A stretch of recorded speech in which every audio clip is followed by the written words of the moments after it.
Wow. Yeah. Stay out of those storms. Stay out of the storms, people. If you have to go anywhere, take a boat. Because at least that way, if you capsize, you're gone anyway. It's quicker than falling 20,000 feet and knowing it's going to happen. I know. I don't see. I disagree with you. See, if you fall 20,000 feet, the end is quick. If your boat tips over, it might take a while. Hi, and welcome to 5 Random Questions, the show where every question is an adventure. I'm your host, Danny Brown, and each week I'll be asking my guests 5 questions created by a random question generator. The guest has no idea what the questions are, and neither do I, which means this could go either way. So sit back, relax, and let's dive into this week's episode. This week, I'm speaking to Fuzz Martin, who's the partner and chief strategy officer at Epic Creative, an advertising agency. He's also the host of 15 Minutes with Fuzz and co-host of the Tech Tools for Teachers podcast, which I believe that's with your wife, Fuzz. Yep, that's right. Awesome. So welcome to the show. Thanks for appearing. Thank you. I'm kind of nervous, not being on a podcast, but with having 5 random questions. I don't know what to expect. So, and that's, I think, the fun thing. It's like, I don't know what they are. We're going to find out what they are when we spin the wheel. All right, we'll find out together. So it could go anyway. And Fuzz, I mean, we've known each other for a while now, I feel. Obviously, we've never met in person, but I'd say a good 18 months, maybe 2 years at least on the old Twitter and various podcast communities, etc. Yeah, definitely. It's been at least that. I think with COVID, it might have actually been longer because we've, you never know where that time's gone with COVID. We definitely started talking sometime during that ether in there during when I had switched over to a different podcasting platform and started getting involved with some of the podcasting groups. And you're very active in there, and you're very, very helpful. And we connected there, and we chat a lot. And I think we've got a lot of similar thoughts on things in the world. So we chat a lot online. So I appreciate that, and appreciate you having me on. And yeah, it's been great. For sure. Wow, COVID. Yeah, that seems such a long time ago. I mean, obviously it's still around, but it seems a while when it first kicked off. 4 years now. Yeah, it has been a while, and also feels like it was yesterday, all at the same time. And I mentioned, obviously, you're at Epic Creative, which is a full service advertising agency. And something that caught my eye that I just want you to talk a bit about was you're located in an art museum because you've got 85 people. Is that correct? Yeah, that's correct. We're in the old Museum of Wisconsin Arts, which is in a town called West Bend, Wisconsin, which is just north of Milwaukee, which is, for those listening globally, is about 90 minutes north of Chicago, Illinois, in the U.S. here. And we are, this old Museum of Wisconsin Art was built in 1939. And then they built onto this. So we've got this really cool old building. I'm actually broadcasting in here from an old storage closet where they used to keep exhibits, and I turned it into a studio. And but yeah, we have 85 employees. We do everything from animation and 3D things like that to website design, public relations, social media, and pretty much anything you can think of in the advertising world. So I came in from radio. I moved over to Epic about 13 years ago. I had started in radio as a copywriter and on-air guy, came over here as a copywriter and PR guy, and then bought in, and now I'm one of the owners and head of strategy here at Epic. So pretty fun. And we've grown tremendously, and I love it. So, and I still get to do this whole podcast on the side. So this touches the thing I loved about radio was being able to do this, talk to people like you, and the thing that I didn't like was the pay and the long hours. Awesome. And no doubt we'll find out more about you as we go through the episode. But I feel we've got 5 questions awaiting for us. So let me bring up my funny question random generator, and let's see where we go from here. And you mentioned you've got obviously got the advertising and PR background. So you're going to be spinning the questions, making them a positive outcome? I hope so. We'll see. We'll see. See how good I am at PR and spin. All righty. So let's dive in then. Let's see where we go. Like I say, I have no idea what the questions are. I've brought up my little spin the wheel question generator. And we'll see where we go there, Fuzz. Let's go. All right. Question 1. You're about to get into a fight. What song comes on as your soundtrack? What song comes on? Okay. So when I was a kid, I grew up in a little small town in kind of rural Wisconsin. And when we used to drive our cars through the like windy roads, there was a song called "Black Sunshine" by I think it was from White Zombie. I think it's White Zombie or it's called yeah, Black Sunshine. It was like "Sweeten the Ride, Black Sunshine." And I think that's I think it was White Zombie. But anyway, it is one of those songs where whenever I hear it, I'm like, all right, I am ready to go. And I think that would be the song that I would play. Otherwise, if that song was unavailable to me, have you ever seen the movie Dirty Work with Norm Macdonald and Artie Lang from like 1996 ish? I haven't. No, Dirty Work is called. Yeah, Dirty Work. It's hilarious. It's obviously a comedy. But there's a scene in there where Chris Farley, it's one of Chris Farley's last movies. You could tell he was kind of on his way out at that point. And he's like, "Street fighting man, G7." And he pushes the jukebox when this bar fight's about to start. And the guy goes, "You just hit G8." And it starts playing, "If You Like Pina Coladas."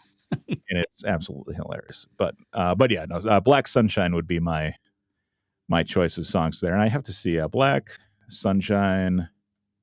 And is that because it's like a really aggressive song, or get you in the mood there? Yeah, it's very, very aggressive. It's got it's from White Zombie. It's very aggressive. It's very like metal, hard hitting, and just it. I always had adrenaline when I was listening to that song, and I think that's the first song to think of when I think, all right, I need a song that's going to help me funnel my adrenaline into focus and aggression. And are you a fighter? That's the main question, Fuzz.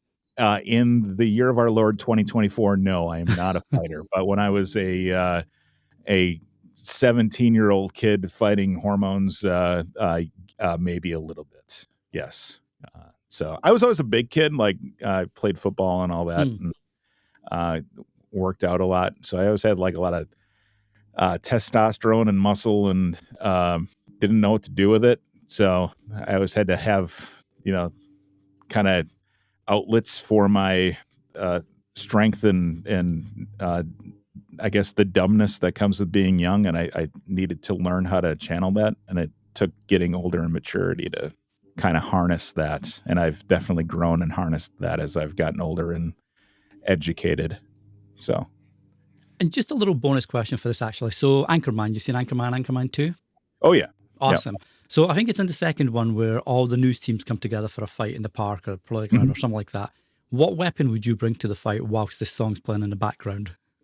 Oh, I'm always a fan of a baseball bat with barbed wire wrapped around it. I think that's I mean, if you're gonna if you're gonna get to a fight with a bunch of news anchors, that's probably the best one. That's the one. Yeah. I feel this is something from your 17-year-old days. We'll have to revisit that sometime. Awesome. All righty, let's have a look at question number 2. So let's clear this one up. And let's spin the wheel for question 2. Oh, interesting. If you could kill off a character from a TV show, movie, or novel, who would it be? And I'm going to add a bonus why there as well. If I could kill off a character from a TV show, movie, or novel, who would it be? This is me stalling because I'm trying to think of which character. And I'm going to make it harder for you. It's got to be a character that's not already been killed off in that medium. No, I know. And I am really trying to think of who I would have killed off. I am kind of thinking, well, I guess he's kind of killed off already. So in one of the last movies.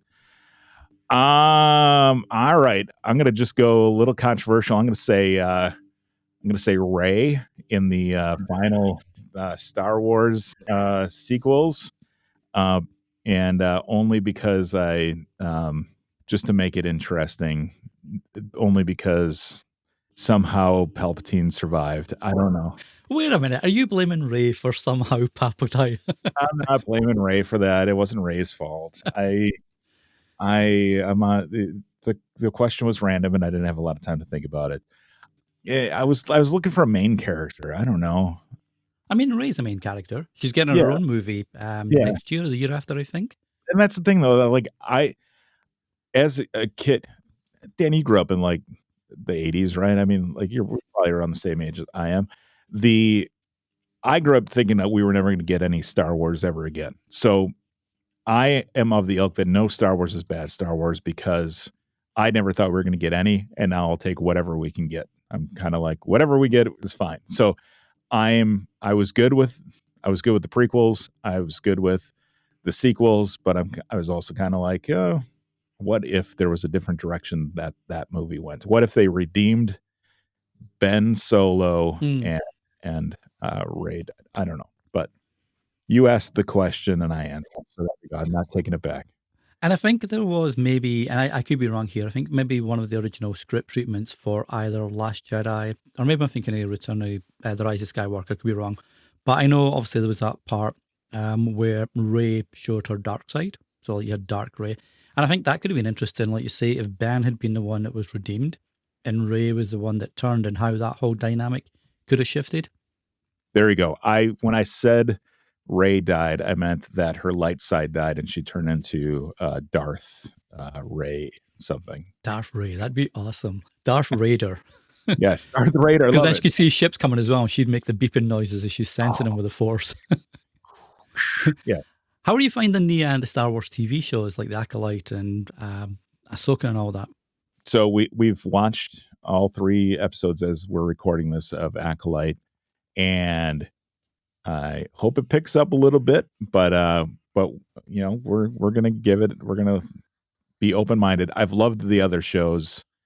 What was the blanking on the last ones? Andor. Yeah, Andor. Andor was great. Andor was great. Obi-Wan we liked. You know, obviously Mandalorian. All Book of Boba Fett was okay. You know, like we watched them all, and Ahsoka. You know, my youngest daughter loves Ahsoka. We're all in on Ahsoka, so we watched them all. That's like our appointment TV these days are those Disney shows. So maybe the guy at Dark Rey can make a special appearance somewhere down the line. Maybe it'll happen. Who knows? How about you? Are you into them? I am, yeah. I didn't enjoy Book of Boba Fett as much. I thought they wasted his character a bit and made it. It was weird how for me anyway, the better episodes was when Mando actually appeared as a guest almost. And like episode 7, I think it was, or 5, when it was just purely dedicated to Luke and Grogu training. I thought that was kind of strange. But yeah, for the most part, I really enjoy the live action. I think Dave Filoni's doing a really good job. And episode 3 of The Acolyte, I thought the first 2 dragged a bit. The pacing was a little bit off and the runtime was pretty slow. So that didn't really allow for development. I thought episode 3 with the different director and the extra runtime was really good. I really enjoyed getting into the lore and, you know, the other versions of the Force, if you like. So yeah, curious to see where it goes. Yeah, definitely. Alrighty, so Rey is going to die. Sorry, Rey. This is going to be the shortest show ever. I'm going to get blocked by everybody after episode 1. This is going to be awesome. Alrighty. I'm the one who said you can cancel me.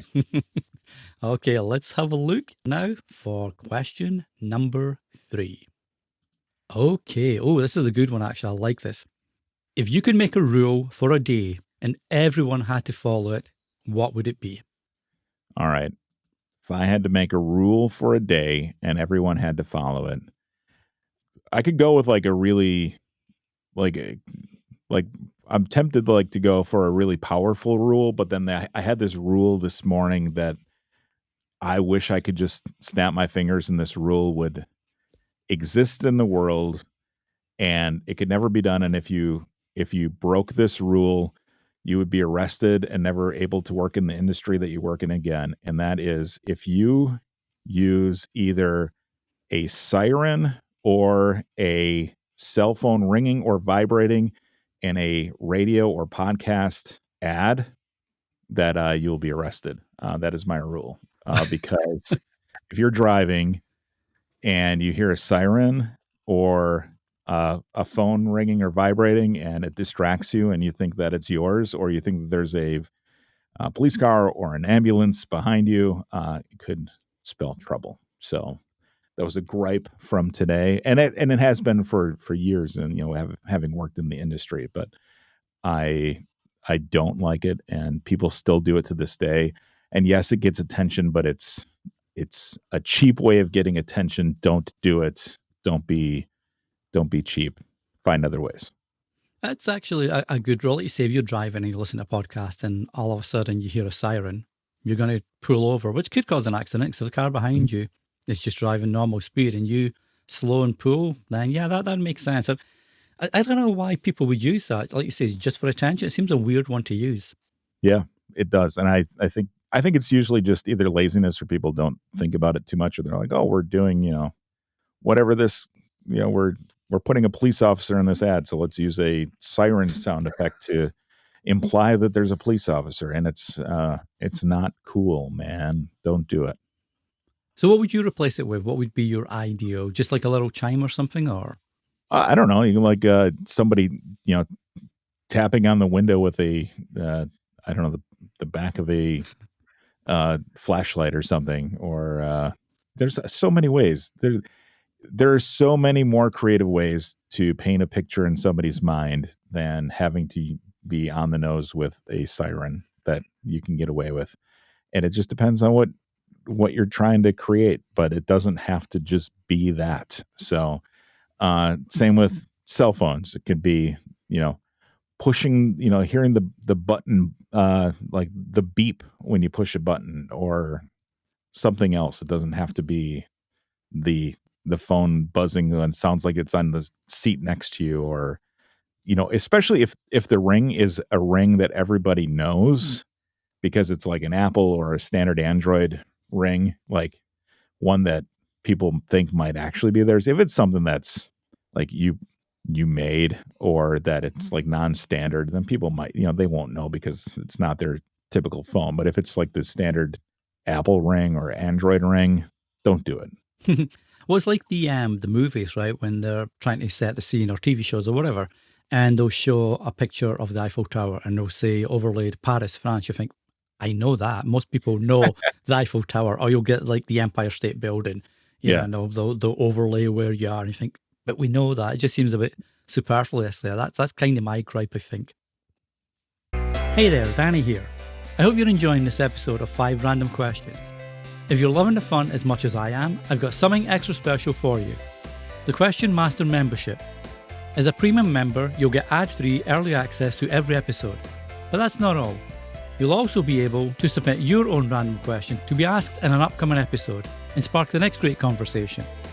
Plus, there are even more exclusive perks waiting for you as a Question Master. So, if you want to take your 5 random questions experience to the next level, head over to 5randomquestions.com/support to sign up and become a Question Master. Thanks for supporting the show, and now back to the questions.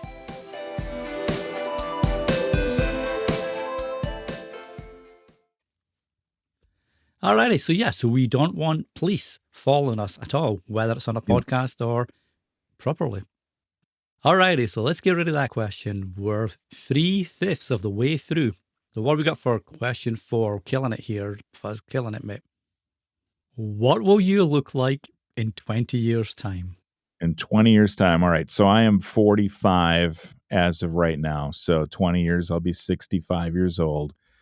So I still have most of my hair. So I'm guessing that won't be the case in 20 years.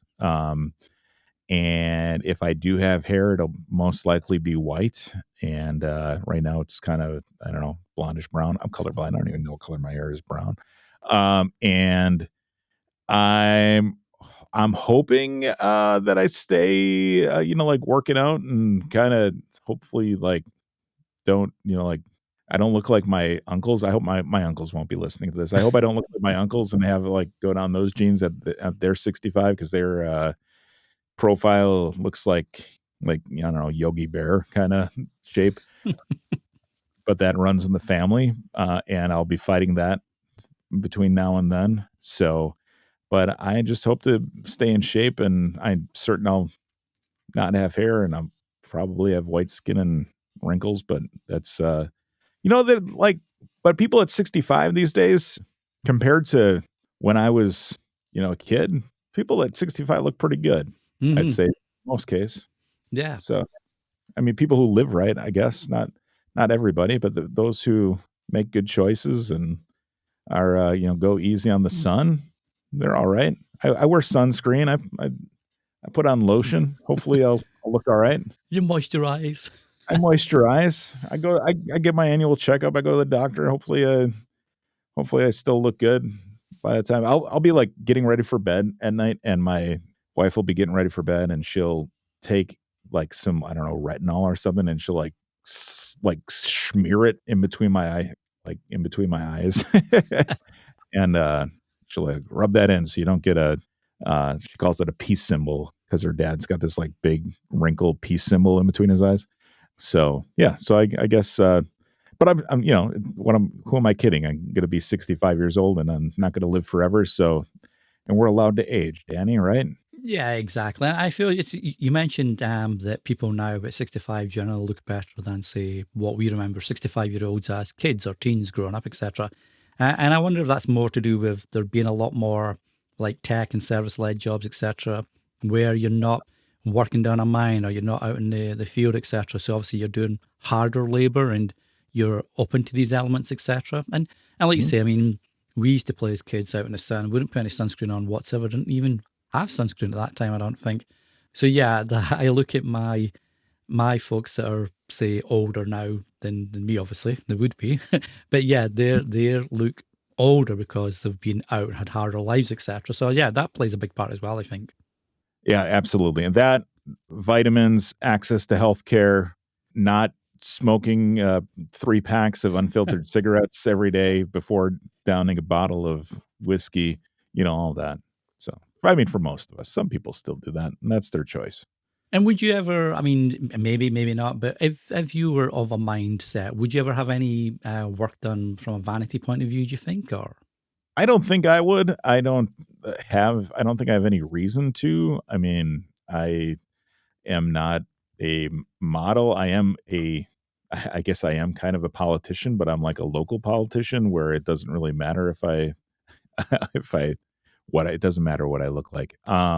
And hopefully I will not be a local politician in 20 years, because I just wanted to get a couple things done locally, and I've gotten them done. So I don't think I'm going to continue to do that forever. and what got you into that then? I wanted to see some change, some positive change locally, and there were I was not satisfied with the people that were currently in office. So instead of sitting back and complaining about it, I chose to take action and actually do something about it. And I did it. And then now I'm in it and get to hear people complain, and like that we're not doing this, or we did this instead of this. And I totally understand and empathize, with everybody's thought. But I really believe if you want to see change, you got to be part of the process. And so here I am. And then once I've finished what I want to do, I'm not going to be in it forever. I don't have aspirations of being any higher politician. I just wanted to improve some things, and I've done it. And I got dogs in the parks, and I wanted to be able to walk my dog in our park. And gosh darn it, we did it. Well, that's the only reason you go into politics, isn't it? Getting the Yeah, dog, the unleashed yeah. dog park or the free dog park, etc. That's what you want. That's awesome. And that's good. I mean, like you say, so many people, it's easy to complain and, bitch and holler about it, but it's not a lot of people actually do anything about it. So kudos. Yeah, thank you. Alrighty, so we've reached almost the end. We've now got question number 5. So let's see what it brings up for us. And here we go. Let's spin this wheel for the final time on this episode. Okay, that's a good one. I was thinking about this today, actually. I was having a conversation online which is relevant to this. Okay, so the question is question number 5. What is one thing you refuse to share in social media? So one thing that I refuse to share in social media, I'm pretty open in social media, but I do not air personal grievances or family grievances on social media. I hate when people air family drama or like passive aggressive family things on social media. I don't think that that's a place for it. I really think if you want to share that with somebody, share it with a therapist. Yeah, like, share it with the person you're angry with. Have a conversation with them. Sit down 1-to-1 and talk to them about it. But when people, I see it all the time on Facebook or on other platforms where they, my, oh, I can't believe my dumb husband did this or my wife did this. I don't think that's the place for it. I think that's even when somebody's talking about their parents or their kids, you know, even their young kids, it's like they're gonna learn and see it someday. It's social media. It's there. It's pretty much permanent, and I don't think it belongs there. Also, I try to stay away from sharing like personal information about my kids. One of my children's is older. She's turning 20 here in a month, and my younger is 9. So like I've tried to keep them keep their names off social and things like that until like the older one's now on social and she tags me and things, so it's harder to like do that these days. But the younger one, I don't post her name and those kind of things on there and that. So, but like from a sharing on social, like I've been on social media since Mark Zuckerberg flipped the switch, essentially. Actually, since Tom flipped the switch on MySpace, I guess. And I've been kind of in it and using it since it came out. So it's kind of evolved with it and probably started oversharing back in the day. But as I've gotten older, I think a lot of I'm sharing less these days than I used to, but it's still I don't think that personal grievances, spats between husbands and wives, boyfriends, girlfriends, partners need their place on social media. Solve it elsewhere. It's this is going back a few years. I think it was I'm going to say 2016, something like that. And there's a bunch of us having a conversation on a Facebook group, and it was a public group, so it wasn't locked down, it wasn't private, anything like that. So obviously anybody could see it. And the husband was on chatting away, and then the wife came on because she was part of the group too, and she laid into him for something he hadn't done at home. And then we're trying to say in the back channel, we don't air this, and they're still going at each other. And then she said something about, okay, well, in that case, I'm glad that I screwed your best friend. And we thought that was just like an insult, just throw it out there. Turns out she had. Oh. And so this that escalated quickly, gone from Anchorman's line. But yeah, so it turned out, they got divorced about 6 months later or so. And that all stemmed from something that could have been handled. They might have still got divorced. Obviously, that's a big thing. But that would have been between them, and they would have, worked it out. We wouldn't have been any the wiser. But then we knew, okay, well, wow, she did that. And, so yeah, I can never understand, like you say, mate, why people air so much dirty laundry as well. It's not just little things. Often it's like big personal things that should be, I feel, private. Yeah, exactly. And social media is, they're starting to teach it in schools. They're starting to teach kids. I forget the term for it. On my wife's podcast, she talks about different tools that teachers can use for helping students in their classrooms. But they are teaching the digital citizenship. That's what it's called. And they are starting to teach students about these things and about your digital footprint and about how to, I guess, hold yourself online. And I think, more and more kids of the, Gen Z, Gen Alpha, those kids coming behind them will have more of a baseline because we've learned poorly before them and have, kind of baptism by fire experience with it.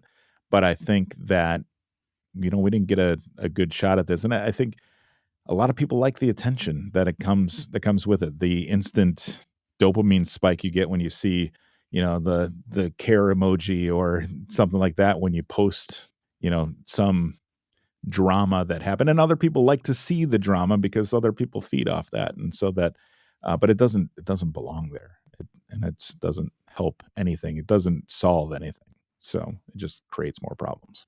And it's good to see the kids getting a better education as far as social media goes today and the pitfalls. I know my daughter, I accidentally found out she had a TikTok account the other day because she liked one of my videos, and I thought, I know that name. So I went over, Yeah. and she's only, I mean, she's not even quite 13 yet. She's about midway through her 12th year. And we've spoken to both kids about, that. But I checked out her profile and she's got it locked down. She's only got X amount of friends that are allowed to view. She's got a profile on that. So she knows, about that. But a lot of that as well came from school too. They were educating. They have people coming in, counselors, etc., and social media experts that help companies coming in and speak to kids about it. So it's good to see life lessons, if you like, being taught in school too now. Yeah, absolutely. And again, it's as we learn, we're able to teach from the lessons that we've learned, right? Do I get to ask you a question now? Is that how this works? Yes. I'm just going to say that to you. Yeah. So yeah, just to keep things fair. So thank you for sharing your answers on the 5 questions. We'll see. I'm curious what the Star Wars Brigade makes out, because I'm a huge Star Wars fan. You're also a Star Wars fan. You know what the fandom can be like there. Oh yeah. So I'm curious. I'm going to make a little audio bite and just throw that out there and see. Oh, perfect. Thank you. See what it's like, and just point them right to you, mate. But yeah, it's only fair. I've asked you 5 questions, so you can throw a completely random question at me. All right, Danny. What has been in your life? What has been your most frightening encounter with Mother Nature? Frightening encounter. I'm going to say probably a lightning storm so I was on a plane coming back from, where was I? New York. I think I was in New York. I think it was in New York, and because it was a short flight. It's only like a 2-hour flight or something to Toronto. It's not a big flight, anywho. And we got told there was a storm ahead, but we're going to fly around it because we'd still be on track and they could divert. But it's a pretty heavy storm. But similarly, the storm chased the plane, and you know yourself when you get into turbulence and etc. It can be a bit heavy. So this one we probably dropped, and everybody's obviously buckled up, so there was no injuries. But we probably dropped about 1,000 feet in 5 seconds, 10 seconds. Wow. It might have been less. It might have been more than that, so I might be exaggerating. But you felt weightless. And then it almost felt like there was a big flash outside, and it almost felt like the plane got hit. I don't think it did. And I believe you're safe up there. I'm not sure. I know, like, if you're in a car, or if you're in a thunderstorm on the ground, one of the safest places is meant to be a car because they are earthed because of the rubber tires, I believe. If that's wrong, don't come and sue me if you get electrocuted in a car. My bad. They won't be able to sue you, Danny. They'll be dead. Yeah. Okay, well, I'll feel good for saying that then. But yes, that would probably be it. I mean, I've done, when I was younger anyway, I did like a bunch of, not mountain climbing, but big hill climbing and stuff like that, and rock climbing and abseiling and stuff. And that's not quite Mother Nature, but it's kind of. And that was fine. It was more adrenaline. But I think because you don't have any control, right, you're stuck in a piece of metal, 30,000 feet in the sky, whatever it was, it might even be less because it's not a long flight. So I think that would probably be it, mate. Which is why I don't like flying at all. I will do it, but I don't like it. Yeah, I don't blame you there. Yeah, that sounds harrowing. So, wow, yeah. Stay out of those storms. Stay out of the storms, people. If you have to go anywhere, take a boat. Because at least that way, if you capsize, you're gone anyway. It's quicker than falling 20,000 feet and knowing it's going to happen. I know. I don't see. I disagree with you. See, if you fall 20,000 feet, the end is quick. If your boat tips over, it might take a while. That is true. That is true. Yeah. I mean, you could float for a bit. You could float for a while if you're doing the proper thing. You got your life jackets. Yeah, just might freeze and you'd be just a frozen floating popsicle. Well, that's a nice morbid question and answer to finish up. So, Fuzz, before we wrap this up, I do want people to check out, obviously, not in that way, because I'm sure your wife would probably have something to say about it. But yeah, I do also want people to check out, obviously your agency, your podcasts that you do yourself and with your wife. So where can people find out more about you, your services, and all that cool stuff? Yeah, sure. So you can check out my stuff at fuzzmartin.com. I should have all my links to my things there. You can also, my website for the business is epiccreative.com. Wife's podcast is smartinwi.com. It's the Tech Tools for Teachers podcast. So it's S Martin WI. That's her email address for her school. So, but it works because she's a teacher. So smartinwi Wisconsin.com. And you can check that out. But no, I really appreciate you having me on. This was a lot of fun, and I hope all the best for 5 random questions. I appreciate you, Fuzz. Thanks so much. So thank you for listening to 5 Random Questions. If you enjoyed this week's episode, be sure to follow for free on the app you're currently listening on, or online at 5randomquestions.com. And if you feel like leaving a review, well, that would make me happier than that time I met Darth Vader at my local supermarket. Because yes, that's what Darth Vader does, signs autographs at local supermarkets. So it's obviously the real deal. But seriously, leaving a review for the show would make my day. Until the next time, keep asking those questions.